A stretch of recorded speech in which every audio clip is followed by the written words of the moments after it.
Welcome back. इस lecture में हम बात करेंगे आर्टिफिशियल इंटेलिजेंस के साथ एक ज़ैली इदारा है, एक ज़ैली उसका सब्जेक्ट है, एक टेक्नोलॉजी है और उसका नाम है मशीन लर्निंग। तो जैसे जैसे आर्टिफिशियल इंटेलिजेंस और दूसरी टेक्नोलॉजीज़ तरक्की करती जा रही हैं, तो बहुत सारे काम थे जो पहले आर्टिफिशियल इंटेलिजेंस के लिए समझे जाते थे कि आर्टिफिशियल इंटेलिजेंस उसके लिए इस्तेमाल होगी।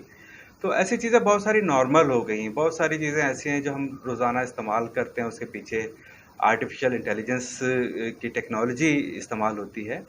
तो ऐसी चीज़ें जब बहुत ज़्यादा नॉर्मल हो गई और साथ ही साथ जो है टेक्नोलॉजी तरक्की करती जा रही है, तो ये सारी चीज़ें मुंतकिल होती गई, ट्रांसफ़र होती गई मशीन लर्निंग की तरफ।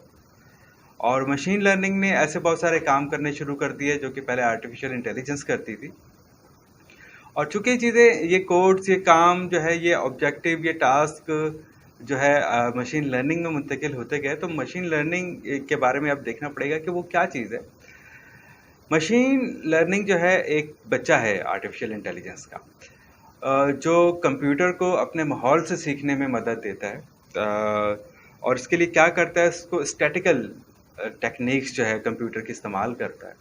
स्टैटिकल टेक्निक्स है कि आदाद शुमार, नंबर्स, डिजिट्स और काउंटिंग डेटा, ये सारी चीज़ें हैं जो जिनको वो जो टेक्नोलॉजी का जो एजेंट है, मशीन लर्निंग का जो एजेंट है, वो इन सारे डेटा को अपने पास इस्तेमाल करता है और क्या करता है, ये किसी भी ख़ास या मखसूस काम में जो कंप्यूटर को परफॉर्म करना होता है या किसी मशीन को परफॉर्म करना होता है, तो ऐसे ख़ास काम में इम्प्रूवमेंट लेकर आता है, बेहतरी लेकर आता है। इसमें जो उस काम के अंदर उसकी क्वालिटी को इंक्रीज़ करता है। और ख़ास तौर पर इसमें जो डिस्कस करने वाली बात है, बताने वाली बात है कि ऐसे काम जिसके लिए हमें कोई एल्गोरिथम डिज़ाइन करना मुश्किल हो जाता है या उसका कोई एल्गोरिथम बनाना नहीं पॉसिबल होता, या एल्गोरिथम के अलावा या उसका कोड नहीं लिखा जा सकता, कोई ऐसी चीज़ें होती हैं, तो उसमें मशीन लर्निंग के जो एजेंट्स हैं वो अपना काम करते हैं और वो कंप्यूटर की उन चीज़ों के बारे में हेल्प करते हैं और उसकी परफॉर्मेंस जो है इम्प्रूव करते हैं, किसी ख़ास टास्क के बारे में, किसी ख़ास अमल के लिए। और ये कब होता है स्पेसिफिकली, जब हमें पता चल जाए कि जी कोई भी कोड करना मुश्किल है या उसका एल्गोरिथम नहीं बन सकता, जैसा कि अभी डिस्कस हुआ। तो ऐसे कौन से काम हैं जिसमें कोड या एल्गोरिथम नहीं बन सकता? ऐसे बहुत सारी चीज़ें हैं।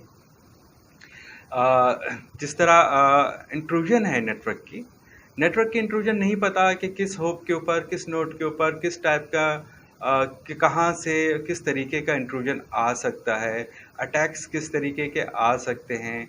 नेटवर्क अटैक्स के बारे में अगर आप जानें तो उसमें तकरीबन 65,000 तरीके हैं या इससे भी ज़्यादा तरीके हैं जिन तरीक़ों से किसी नोड के ऊपर, किसी सर्विस के ऊपर अटैक किया जा सकता है, इंट्रूजन की जा सकती है, पैकेट की कैप्सूलेशन खोल के उसका डेटा पढ़ा जा सकता है। तो इसका कोई ख़ास तरीका नहीं है कि ये काम सिर्फ़ इस तरीके से हो सकता है।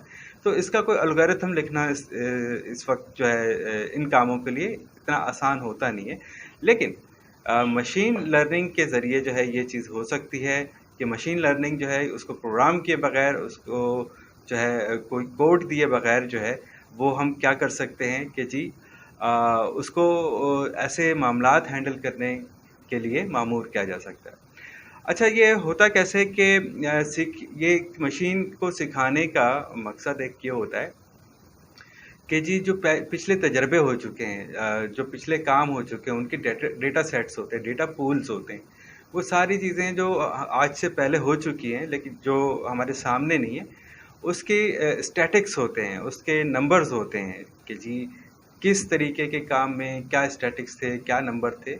और ये बहुत बड़ा पूल होता है, डेटा पूल होता है। तो हम क्या करते हैं, जो मशीन लर्निंग एजेंट्स हैं उनको इस डेटा पूल का एक पार्ट बनाया जाता है, वो डेटा पूल का एक हिस्सा इन्हें दिया जाता है, जिससे ये सीखते हैं कि जी पहले क्या हो चुका है, जो चीज़ें हमें नहीं पता, हमारे नज़र नहीं आ सकती, लेकिन हमसे पहले वो काम कैसे हो चुके हैं, उनके रिज़ल्ट्स क्या हैं।